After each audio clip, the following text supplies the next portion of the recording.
I'm a targeted individual, and I want to explain how stalkers who target people do that to do identity theft, which is obvious when you're targeted. I've been targeted for 21 years, and it started in 2005 when I was a real estate agent, Nancy G. Fox-Taylor, a California real estate agent licensed in 1999. And in 2005, our mailbox was smashed on the ground, was smashed again in May 2006, and stalked later on. And the only reason anybody would break and stalk a mailbox would be to steal their mail and money and jobs from it. And I built up a real estate business by getting up at 4 a.m., working 3 hours in the morning, 4 to 7, emailing buyers and sellers and faxing. And I did a lot of work in writing and by emailing, and set up my whole week of appointments. And that's how I worked and got a lot done, was by putting things in writing and emailing and faxing and texting and working in person. I was not one who would sit on the phone talking to people all morning. I would have 50 or 100 things done by noon. And I made a good living as a real estate agent from 1999 to 2009, until stalkers and liars ruined my business I built up. My 10-year real estate business that would have doubled in '09. They ran us out of house and home, ruined my real estate business, my income, and my profession in '09. And being the person who experienced it, it's pretty obvious. And I felt that the stalkers were real estate agents after my real estate business. And I thought that because my car was broken into in the driveway, my Toyota Highlander, $500 worth of property was stolen by the car break-in, and the one thing they robbed was my real estate listing portfolio with my years of real estate flyers from all my listings that I listed houses with. And so that was years of work, money, energy, time I spent on my business. And they stole my livelihood, breaking in my Toyota Highlander, May 9th or 10th, 2006.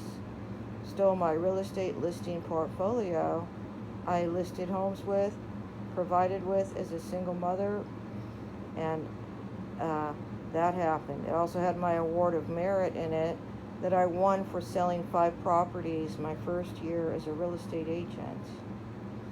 And other things went on. It seemed the market slowed in 2007, and then it did slow from the global financial crisis, from summer, fall '07 to spring '09. There was a global financial crisis where nobody could get a loan to buy a house. But I had noticed it slowing down during '07. Now, it seems, and many say, who are targeted, gang stalkers steal targeted individuals' work calls by phone bugging. And I believe they were stealing my real estate calls that would have been coming from my ads in the Los Angeles Times real estate section, Nancy G. Fox-Taylor. And I usually had 4 real estate listings in the newspaper, and from my number on signs, flyers I made and paid for. And it seems they stole my real estate calls that were by my money I spent, my work, time, and energy that I earned and generated. That is how it seems by the many suspicious things that went on. Seems they planned to steal my real estate business from me, and to run us out of house and home, and to do identity theft. and to steal my 10-year business. And other strange things happened, such as I listed our own house in '05, and there were hardly any calls or real estate agents' cards left at the house. I sold it when the power was out in our suburb area, which shows they were probably bugging the phone and stealing buyers' calls and agents' calls who wanted to see the house and show it. And that is how it seems by how it was in '05, trying to sell our own house. And then it sold when the power was out. That they couldn't bug the phones that day. I'm sure why it sold. Because the buyers and agent knocked on the door. There was no power in the house. Cell phones weren't working, the internet.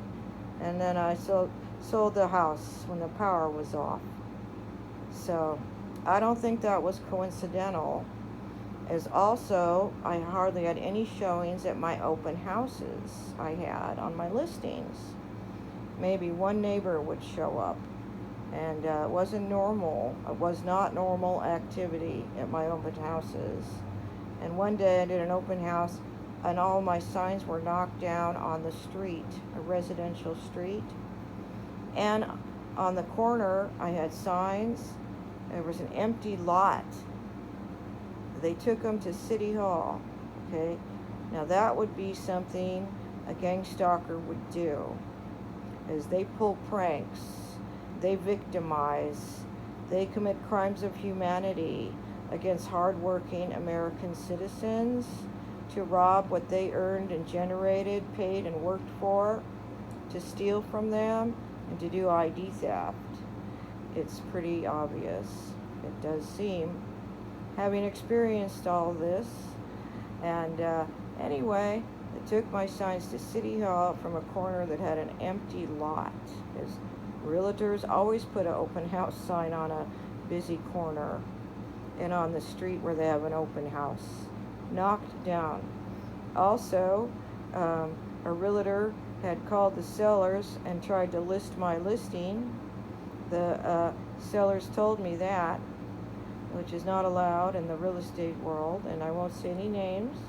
And also, I had a listing appointment to list an estate. And those were people, I had been to their house every month for probably 5 years. And they listed with somebody else. And I believe they were stealing my listings and buyers by bugging my phone. That's what I believe. By the strange things that went on, like knockdown signs and signs taken to City Hall, and no people coming to open houses, and then the stalkers looked like real estate agents who stalked. They parked on our street of the house I bought in '05 with my 2-story house money and real estate income, where I planned to stay, and we planned to stay. My family home I bought, and there were women parked on the street, white BMWs, white Volvo type vehicles, standing in front of their cars, dressed like real estate agents, staring at the mailbox on a post. Okay, why would anyone do that? And it had already been smashed on the ground twice. Another car stalked it, parked right in front of it for hours, and zoomed around the street. And that is what happened many years ago. And I believe they were stealing jobs and money out of the mailbox and my identity and my jobs, my business I worked for, paid for, and generated. As I paid for ads in the Los Angeles Times newspaper. The ads I paid for came out of my commission checks. I paid for my name and number to be on my listing signs. I paid for the flyer boxes and the color flyers in the box. And I generated business by networking, by giving people business cards, by them taking a flyer, by them reading an ad in the Times, and so on. And seems they stole what I generated, earned, paid, and worked for. And this is years ago, but it continued on with my Medium for God business. I started in '09. As these are facts I'm giving about what happened in '05, mailbox smashed on the ground. '06, smashed on the ground again after Easter break. Mailbox stalked by a car, mailbox stalked by women staring at it parked on the street, and probably '08. And signs knocked down and so on. And all this went on, and I feel they were doing this to rob my real estate business and jobs out of the mailbox on a post that they stalked, that I saw them with my eyes. I also saw an old BMW parked in front of it on our street, the New York Yankees cap in the car, and many strange things. I also saw a black Cadillac with tinted windows driving next to me, and white camper shell trucks, and I was stalked when I drove on the street. You can't work normal as a real estate agent when you are being stalked by cars driving and stalked on your street. So that alone ruined my income. And so that's what I want to explain. And in '05, I updated the 2-story to sell it. And as I said, there were hardly any calls. I sold it when the power was off. I bought a 1-story with my money from the 2-story by a swing loan that I paid off when my 2-story gratefully, thankfully sold. And anyway, I worked very hard on the move. Then I updated the 1-story I bought. I bought furniture for the family room that we needed. I bought a closet full of new clothes because I lost weight on a diet, and I had extra money to spend because it was my swing loan equity from the 2-story. I had about $100,000 left, and I budgeted and said I'm spending $40,000 updating the house I bought. I'm spending $3,000 on family room furniture. I'm spending a couple thousand on clothes because I lost weight on a low-carb diet. So often when people sell a home, they often have equity, extra money to spend that they don't normally have. I normally had $40,000 in my savings from properties I sold, as I tried to stay ahead of myself and have reserves in the bank. And I normally did have, I had $30,000 December '04. I found the bank statement recently. Because I was a single mom real estate lady, paid the bills and mortgage alone. So I'd had to have 2 to 4 months worth of money in my savings to pay the bills. And that's how I managed very well, as I'd go to the bank, transfer from my savings when it was time to pay bills. And then I'd close an escrow, put more money in my savings. It worked very well. That's called having reserves in the bank for bills. And I don't charge on credit cards. I stopped doing that probably almost, almost 35 years ago probably. I stopped, or 32 years ago, I stopped charging on credit cards. I just used cash. So I had a lot of extra cash in the bank between real estate sales, and I closed 7 escrows in '05, and I made $140,000 in '04 as a single mom realtor. And I had extra equity money in the bank from the 2-story swing loan I got against it to buy the 1-story. And so I had probably $100,000 in my bank accounts, and I budgeted I could spend $40,000 to update the 1-story. So I bought a dated original house, planning to update it. So I didn't want carpet or linoleum floors, and anyway, I said I'm spending $3,000 on furniture, all budgeted, all planned, a once-in-a-lifetime situation, once-in-a-lifetime time period where you make a lot selling your house and you have extra money to spend on the house you buy. And You buy furniture to have the rest of your life for your family room or whatever room you need it for. And that is just a once in a lifetime thing. Uh, it is not an everyday or every year situation. People have a lot of extra money often when they sell a property, and they budget what they can spend from the extra money. And that's what I did. And I said, I'm going to spend $3,000 on furniture. And that was for the family room and dining area. And I made a list, I budgeted, added it up. I think it says $28.50 or something. And I went out shopping and bought what I envisioned and followed my budget and price estimates, and even had a measuring tape in my purse. And hurried around and got it done. Now, during this time, years ago, many appeared wherever I went when I was shopping and paying for things. It seems the stalkers were framing me with my own money I was spending. And as I said, I happen to have a lot of extra money in '05 to spend.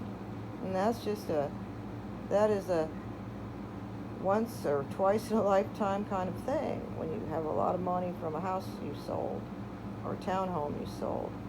Anyway, I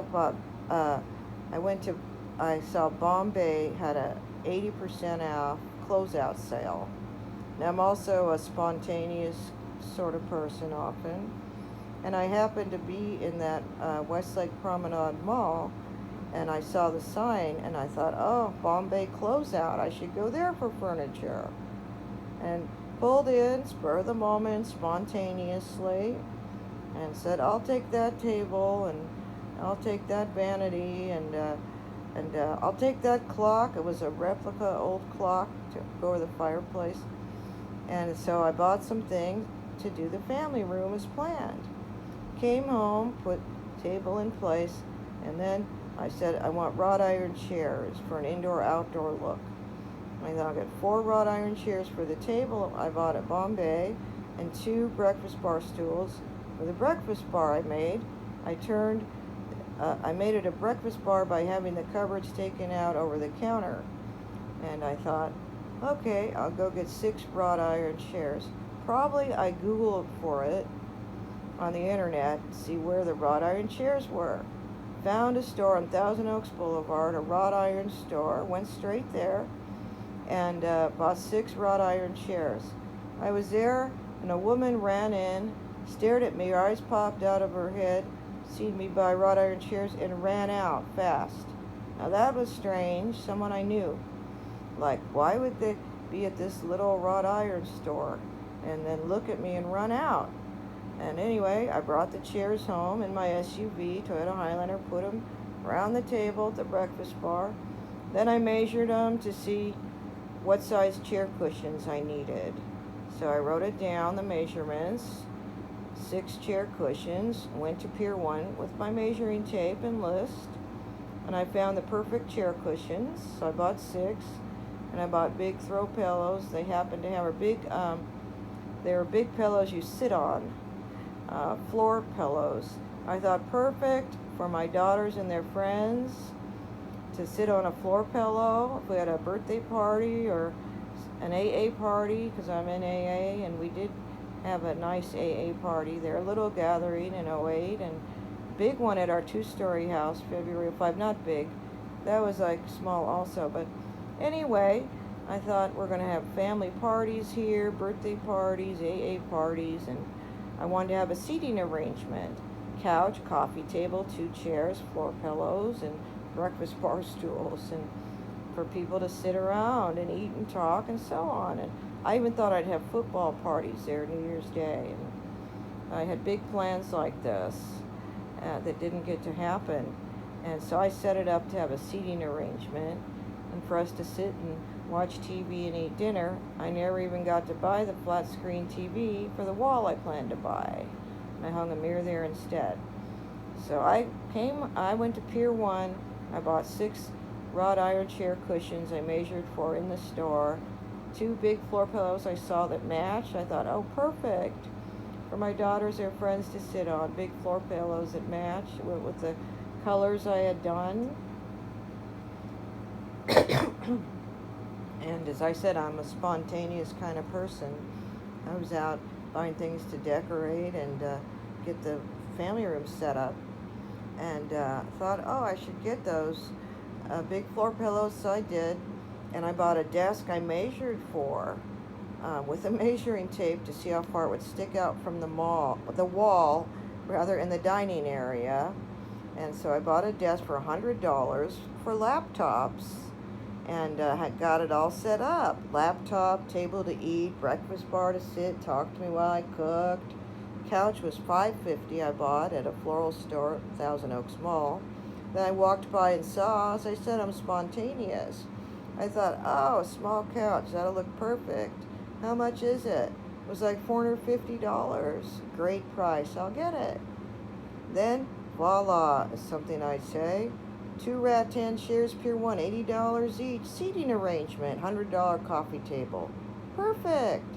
I did it for nothing. I was very happy with what I bought and got it all set up, done, ready to live in the house. Furniture to have there the rest of forever, you could say. Permanent furniture, that was an investment I made. Also, I needed new clothes because I lost 4 sizes on a low-carb diet. I got back to my normal size, which is a 2 or a 4. And I started the diet December 04 out of a book, Low Carb Diet Free. Lost a lot of weight and got to my normal size and thought, finally I can buy nice casual clothing. Finally I can buy clothes I could wear forever because I'm staying this size. And I went out and bought real estate slacks and jackets, suits, and blazers and sweaters and sweater sets, things to sell real estate in, as I am one who believes dress for success. You spend money to make money. You dress to look good, you'll make more money. And that was an investment in my real estate business, to buy clothes to sell homes and estates in. And that's how I saw it, as an investment with my money. Like the furniture was an investment, to have it forever. And again, that's just a once-in-a-lifetime type of thing. You sell a house, have extra money, big new family room to furnish. You furnish it, and you keep that furniture the rest of your life. So, or maybe you change it someday or reupholster, but the wrought iron chairs would have been forever, and the desk for laptops and so on. And the clock on the wall and all of that. And I was very happy with how it went. And I got a wrought iron doormat, fireplace screens, umbrella stand, and that was only $10. I decorated, got it done, ready, set to live in. I bought clothes to set up my closet to sell homes and estates in. I also bought casual clothes, which I hadn't bought for years because I had not been the right size to wear jeans even. And so I was very happy. I looked good in jeans. So I bought stylish mid-rise jeans below the waist, True Religions mostly, and I thought, finally I'm the right size. And I bought about 4 pairs of $200 jeans at Macy's Thousand Oaks Mall. And to me, that was an investment to wear them 5 or 10 years. Because I am not one who throws money away. I'm very practical. I'm one who invests in clothes, invests in furniture, who stretches my dollar. And anyway, I bought 4 pairs of jeans, $200 each, because you need different colors for different shirts and sweaters and jackets. So tan, black, dark blue, light medium blue, or whatever it is. And so I was a costume designer for many years on movies, and that's what I did for a living. I shopped for actresses and actors, did wardrobe fittings, bought clothes they looked their best in, and built up a wardrobe closet. And that's what I did for myself after a low-carb diet. And to me, investing in your wardrobe, that is for your life, and that is to dress for success. And so my True Religion jeans were stolen from the closet. So that's another point I wanted to make. They went literally missing from my walk-in closet. $1,000 worth of True Religion jeans and clothes I'd had since the 80s when I was a costume designer that I saved and had in my closet and hadn't worn, but I noticed they were missing when I walked in my closet. And that was a skirt from Neiman Marcus I bought in the 80s. I wore to a wrap party, and just a Donna Karan wraparound kind of skirt. It was $100 at Macy's in the 80s. And a couple things that I didn't know if I'd go to a 1980s party or my daughters would want to wear them in a play or a ballet show or something.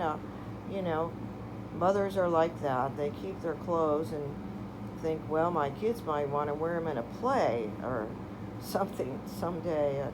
You think I might be invited to a 1980s Cyndi Lauper Madonna party or something. So anyway, some things I just cherished, loved, that I'd worn, and thought, I'm keeping that in my closet, and did. And they went missing. And I noticed the second I walked in my closet, because I always saw them hanging there, and 4 pairs of jeans that I invested my money in to wear them 10 years or 8 years. And I probably wore them 5 years. The ones they didn't steal, that is.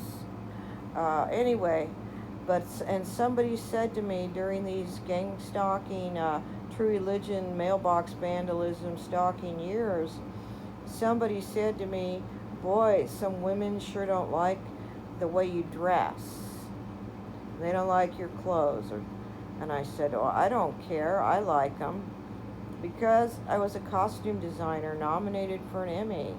My career and profession for years was shopping for actresses and doing wardrobe fittings and knowing what looks right on a person. And in '05, after I lost weight, I said, I'm going to buy clothes I love. Fabrics, colors, clothes that look good, to wear them a long time, to build up a closet. So I bought $200 evening casual pants, $200 jacket. I went to M. Fredericks, bought a black corduroy Levi type jacket, and saw 2 shirts that would go with it, and thought, oh, those shirts would look great under the jacket. Oh, I look good in light blue. I look good in tan. I should get them, because as I said, I'm spontaneous, and I was a designer. So that I shopped like this and got a black wraparound sweater there too, and built up my closet. And I wore the casual clothes 4 years, and I would have worn them longer if we weren't run out of house and home. And I feel that they wanted to rob my real estate business out from under me, and also I feel it was hate crimes. As somebody told me, some women didn't like how I dressed, when I loved how I dressed, because I decided I'm buying clothes I love, clothes that look good, colors, fabrics I love, and being me and putting creative outfits together. And that's what I did. And then hate crimes were done, True Religions were stolen, women said they hated my clothes. I love my clothes. I was happy. It was an investment. I still have some of them. And because some of them were timeless classic pieces of wardrobe, like a navy blue and white voile top, beautiful fabric, classic. I thought I could wear this forever. Like a beautiful black coat I bought, and other things. Some of them were classic, timeless pieces of wardrobe I could have worn the rest of my life.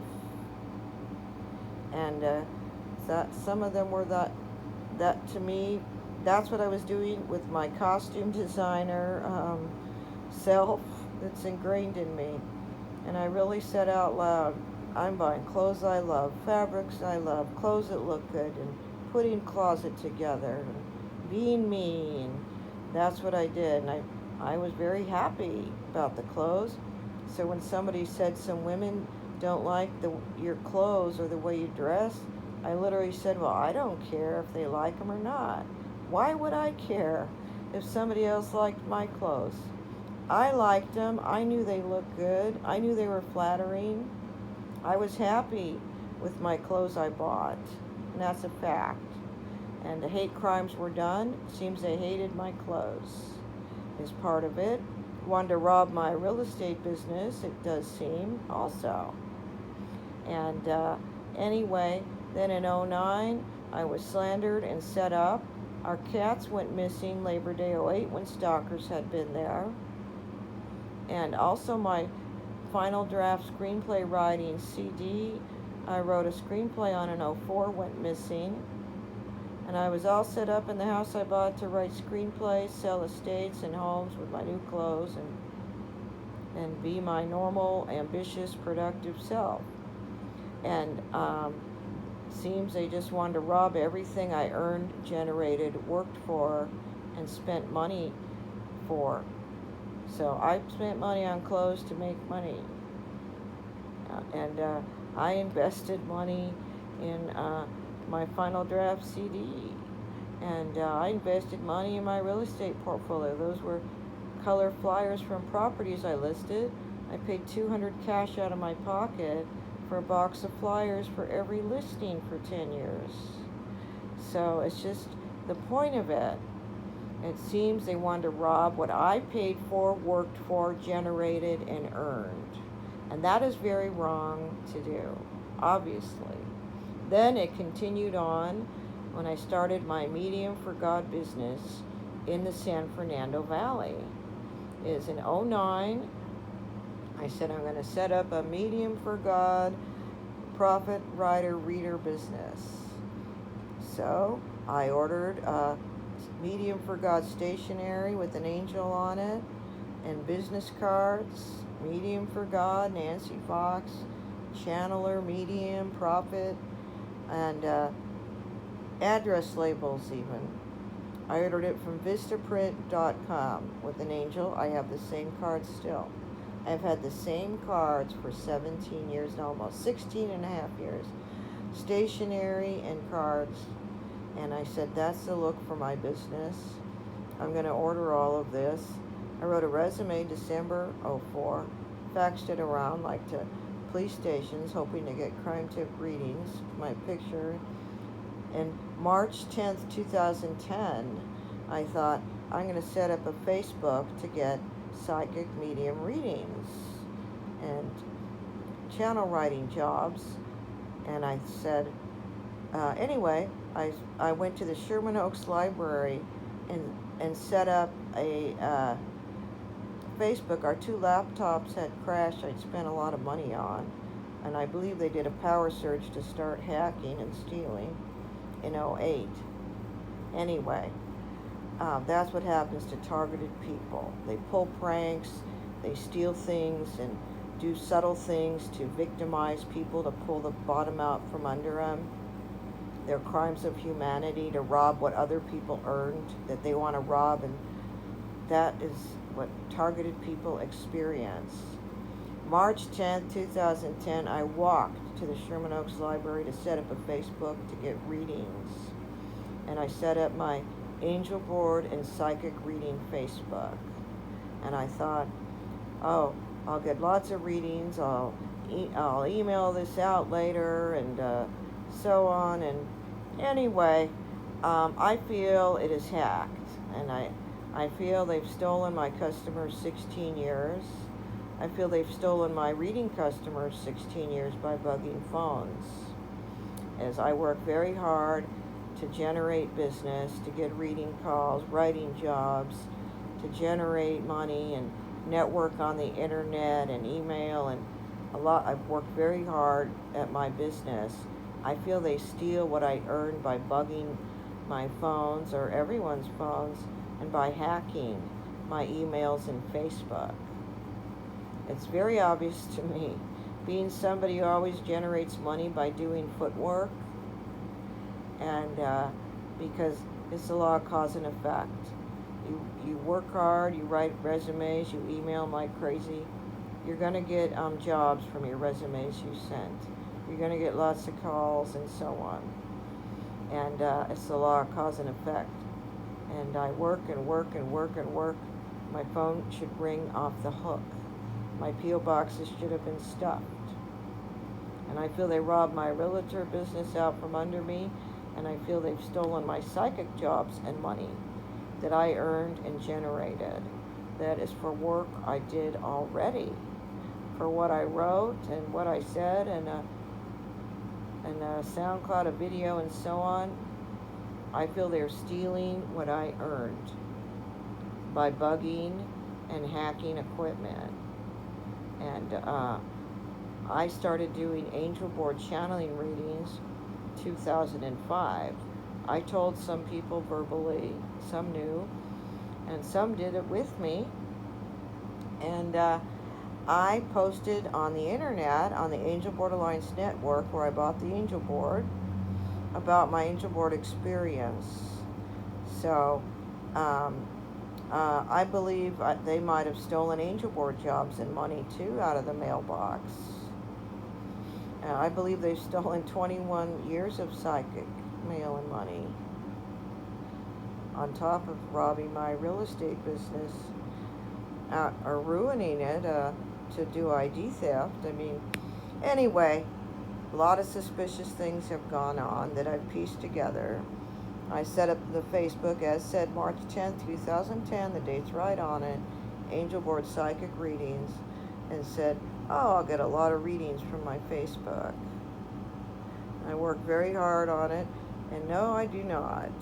And maybe I'll get a few questions by messenger. And then I decided to turn it into a Facebook where I write for famous people who died. And you would think the famous actors and musicians, relatives and friends would be calling for a reading. Probably they are. And probably they're bugging the phones and stopping the calls or stealing the calls. So, I mean, that doesn't make any sense at all. Because I write for John Lennon and speak for him and many famous people. And obviously I should have a lot of calls. Yes, I've had some readings in Messenger on Instagram, Facebook, and so on, and answer questions. Yes, I have done that. Yes, I do psychic readings for 16 years for customers, but not as many as I should.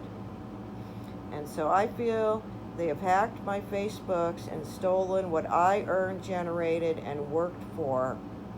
That is how it seems to me. In May 2010, I wrote my Nancy Gale Fox, Son of God, Medium for God, channel writer resume to get book deals and channel writing jobs. And I decided I'm going to send my resume non-stop, and then I'll generate a lot of reading calls. Then I'll get book deals. Then I'll get channel writing jobs. And I even sent it with a book query letter with book titles of books I want to write 16 years ago, like Medium for God, Medium for Jesus Christ, Medium for Virgin Mary, Medium for Abraham Lincoln, and John F. Kennedy, and so on. And I have done this, so I do plan to publish my books. And I am a medium for famous people is one book. And the other one is I'm a medium for God, Jesus and Mary. So they're written. I'm planning to publish them as soon as I have $300 to publish each book, because I can't get a penny of my own money. It appears they're stealing my PayPal by things that have gone on. And here I set out and set up a profit writer business in 2009, and went gung-ho with it, working hard, planting seeds, networking on the internet, emailing, resumes, and you name it. Then I put PayPal, Cash App all over my work, Medium for God, Cash App, Medium for Jesus God at AOL, PayPal, and thought, for sure people are going to send me thank you money for writing for John Lennon and this sort of book publishing money and things like this, and I believe they're stealing it all. The cent for the work I already did. So May 2010, I wrote a resume, as I said, and I've sent it out 16 years to get readings, to get channel writing jobs, and to publish books, and so on. I worked at a psychic store for 2 years in person reading, and of course then I had on my Facebook to call me at the store. And that's anyway. Um, I wasn't allowed to do readings outside of the store. I wasn't trying to get readings in because I'm a very honest, over honest, ethical person. And I know from being a realtor, if I got a buyer or a seller, I listed a house or wrote an offer for, I knew how to go through my broker, and they get their percentage. What, you're not allowed to do things outside of your broker. Same thing at the psychic store. I could only do readings there and make money there as a reader, not outside of the store. And I'm very over honest and ethical and by the book. So I had sent the resumes long before I worked there, and well, in May, and I started there, I believe, July or August, a few months later. But anyway, I was trying to get book deals and sending them out like crazy to get a book deal. And I want to self-publish, as I said. I'm ready. I need the money to self-publish. Anyway, probably they've stolen 16 years of book publishing money from mail, UPS, FedEx, and later on I started PayPal. So when I was framed at DCFS by lies in '09. And this was by after the 4 years of stalking, vandalizing, catnapping, car break-in, thief, and seems a house break-in enter, or the true religions were stolen. 4 years of this stealing and victimizing. Then I was lied about to DCFS, set up to be a not needed case file. Case file was opened based on lies. The lies I didn't see until court, that the case file was opened on, and all the lies were dismissed. The case was closed July 2010. And I believe that was done by liars to do ID theft. And they could be robbing me with lies that were dismissed, which would be called libel in writing. If you slander someone in writing with a lie the court dismissed and ruled untrue, it is called libel. So anyway, well, I learned a lot doing this, being targeted and looking things up like libel, slandering, a lie, the court ruled untrue. If somebody puts it in writing, it is libel. So I spent a lot of time figuring all of this out, unfortunately. And I know a lot about the law from being a real estate agent for 10 years also. And so making the point, I set up a medium for God business, '09, stationery, business cards, and resume, and address labels. And then 2010, I set up, I wrote a resume, emailed it like crazy, and thought, I'm determined to get a book deal. And anyway, emailed it out all over, and many know me as Nancy G. Fox, costume designer. And others know me as Nancy G. Fox-Taylor, realtor, who sold estates and homes for 10 years. And I thought, I'm going to just plant the seeds, take the action, do the footwork, generate business and money with a lot of determination.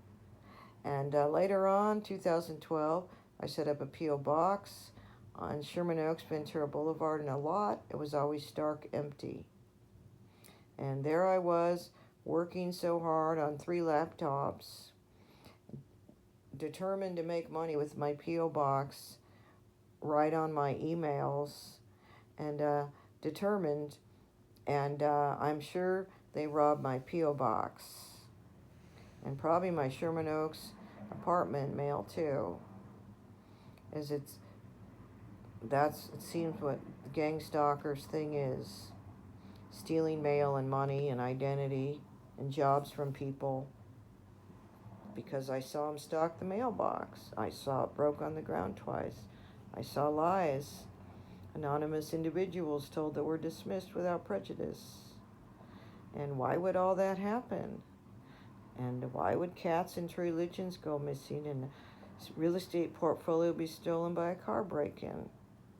Crimes of humanity, to do ID theft, to victimize somebody by stealing from them, by pranks.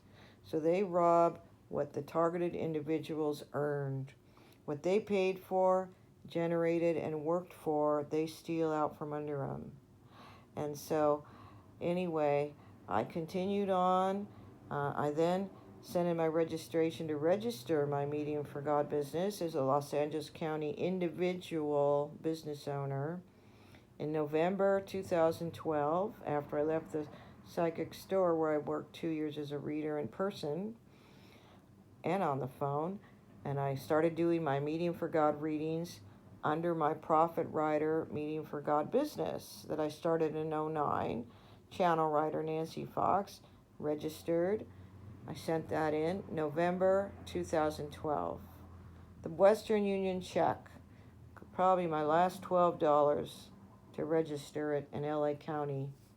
And it says right on there, Nancy Gail Fox, aka Fox-Taylor, individual Medium for God owner. Individual. That's my business. Then I did set up another P.O. box in the NoHo Arts. And I thought, I'm going to set up a PayPal, Medium for God bank account, P.O. box, work away. I'll definitely make PayPal, and I'll get mail and jobs and money in my P.O. box, Medium for God. Set up with my registration. PayPal, set up with my Medium for God Los Angeles County individual owner registration. Empty P.O. box in NoHo Arts.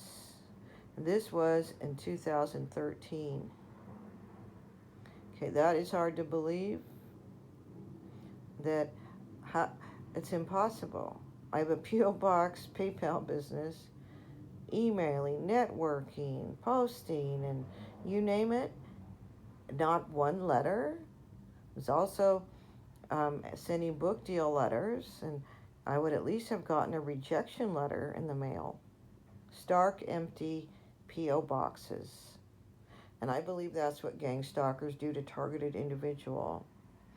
I believe they steal what they earned from mail. Their jobs, their money, sent by their money they spent, their time, their energy, their work. Now, I always made money doing footwork as a realtor until they started stalking and stealing and catnapping and vandalizing mailboxes and lying about me and so on. And I would call people, email, and so on, and put up flyer boxes. I made money by the actions I took, by the footwork I did. Same thing as a costume designer. If I was off of a show I was a designer on, I would send resumes. I would mail business cards out with a letter and a resume. I would call people, network, buy a new suit for interviews, buy a new portfolio. I did the footwork, took the action, invested my money. Then I'd get another job as a costume designer. By my money I spent, by my work I did, by my actions I took. Same thing as a realtor, and made a good living. I have done this with my Medium for God business and had empty mailboxes and no PayPal for my work on the internet. When I have a PayPal P.O. box Medium for God business, and now I can't even pay my P.O. box bill, and I spent a lot of money trying to catch up on it a couple years ago. And I pay for my WordPress. I pay for SoundCloud. I paid for lots of cell phones and chargers and laptop chargers, and I pay for my business. I set it up. I do it alone. I created it. I do the work. I do the action. I do the footwork. Whatever sent is for my work. I did already. It is for my ideas, my creativity, my published articles. I've written published articles for 5 years. So I've worked very hard on my Medium for God internet business. I set up my Medium number for God Cash App. I set up my Medium for Jesus God at AOL PayPal in April 2013. That's my email I set up January 2013. After I set up my PayPal, one day I went to log in, my password was changed. No, my alternate email was changed. I set it up, my alternate email was Nancy Fox, number 4RE at AOL. I have had that email over 25 years, my main email. And I use that as my alternate email in my Medium for Jesus God at AOL account. It was changed to janesmith.99 at AOL. The devil number 9 changed it. I called AOL and said my alternate email is changed from Nancy Fox for RE at AOL to janesmith99. I don't know who that is. This is my email. And they said, oh, a group of people said that's their group email. I said, no, there is no group. It is only my email, and it is my PayPal email address that I set up my PayPal account with. They got it changed back. Then my date of birth was changed. I got that changed. That proves hackers were hacking my PayPal account. Does it not? Yes, it does. Why else would anybody lie? Somebody's email was their group email. No, there is no group. It is only me, the individual owner. And I set up PayPal April 4th, 2013 with my Medium for God, individual owner, business registration. I faxed that to PayPal to set up my PayPal account with my Medium, the number 4, Jesus God at AOL. I am sure the group is robbing my PayPal by hacking. Probably they're the same stalkers who catnapped, broke in the car, stole property, stole your religion, stalked the mailbox, broke it twice, and lied anonymously. It certainly seems that way to me, the targeted person who's experienced it.